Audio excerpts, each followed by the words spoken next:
श्री गोपाळ कृष्ण भगवान की जय। लीळा नंबर 95। पुरातून येणाऱ्या स्त्रीचे रक्षण। देई गावीची एक ब्राह्मणी नदी काठी असलेल्या पिंपळाच्या झाडाला पाणी शिंपडण्यासाठी रोज येत असे।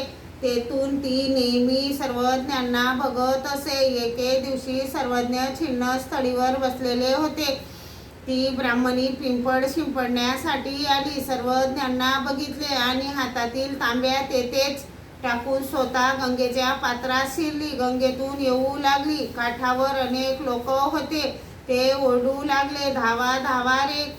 ती बाई पुरात गेली। काही जण तिच्या नातेवाईकांना सांगायला गेले। त्यावेळी बाईसाने सर्वज्ञांना विचारले, हा बाबा, ही बाई नदीतून येत आहे, परंतु ती बुडत कशी नाही? ती तर जमिनीवर चालतात तशी चालत आहे। सर्वज्ञांनी सांगितले, बाई, हे येतीची या दर्शनाची या चाडा येती असे तरी येते नेनो कोणची तारील?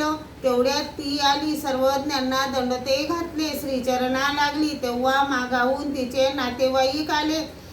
त्यांनी सर्वज्ञांना दंडते घातले, श्रीचरणा लागले। थोडा वेळ बसले, मग निघाले। सर्वज्ञांनी सांगितले, हिला कमरेला धरून